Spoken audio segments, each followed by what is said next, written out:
Brothers and sisters, for the past 10 years, our pain over 9/11 and our grief has been exploited by the government to inflict the same crimes, many times over, on the people of Afghanistan, Iraq, Palestine, Pakistan, Somalia, Libya, and beyond.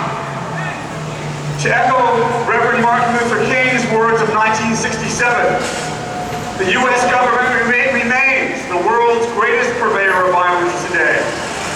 And as we rally here today, it is clear that racism and Islamophobia are not just a reflection of some fringe group, but are generated from the top down. How else can the U.S. government have justified imprisoning and torturing thousands of Arabs, Muslims, and South Asians, and other people of color both at home and abroad? How else can the U.S.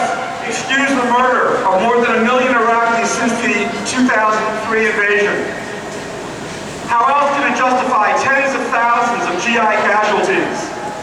Support for bloody dictatorships in Tunisia, Egypt, Yemen, Bahrain, Libya?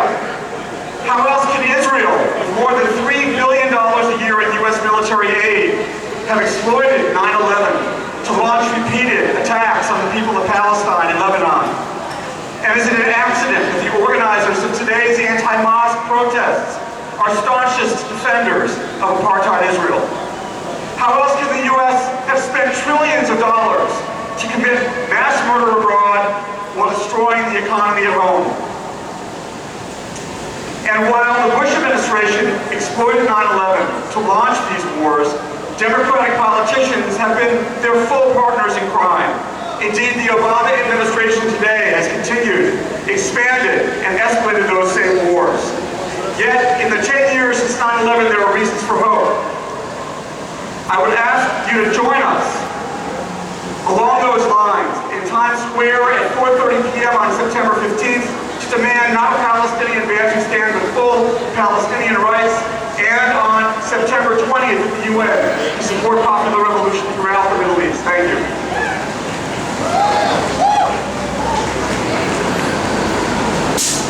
Sisters and brothers, when we are now living in this time of economic crisis, and we hear attacks on Muslims and we hear attacks on immigrants, we know that it's an attempt to scapegoat those people, to say that the bad economy that we face is somehow their fault. And there are people fighting here today to put the responsibility where it's due. That's based on the government. So please don't let it go. Because it's fighting and it's activists, we don't worry about it, and we don't have the other people moving. We don't do that.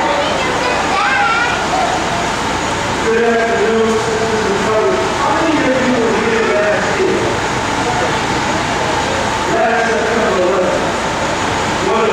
What an incredible show of unity against racism 1 year ago. The media is split in my country. They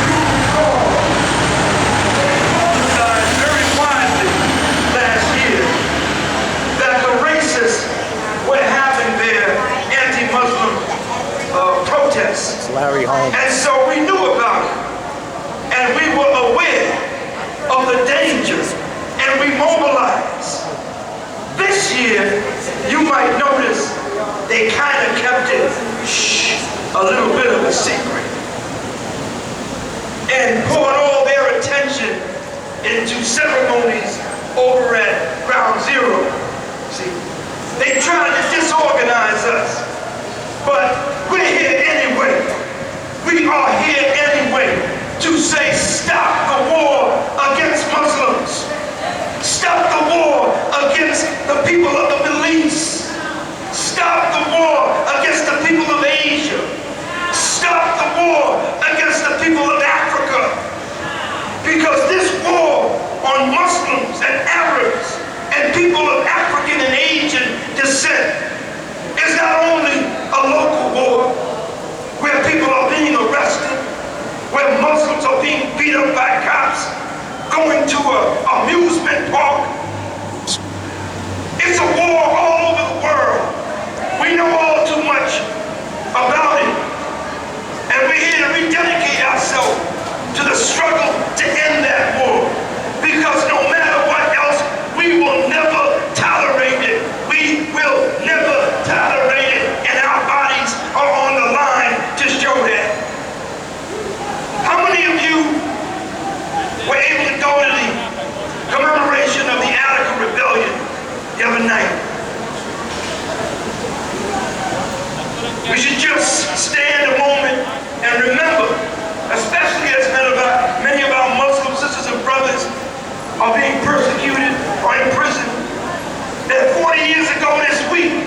be executed on September 21st. We gotta stop it.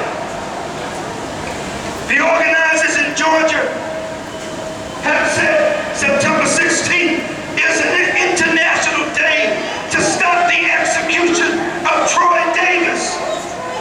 We're asking you to come to Times Square from 4:30 to 6 next Friday, September 16th, to say no execution of Troy Davis. Stop the racist death penalty. Stop racist injustice.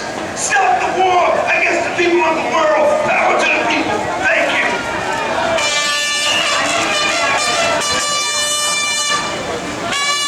Thank you, Larry Holm.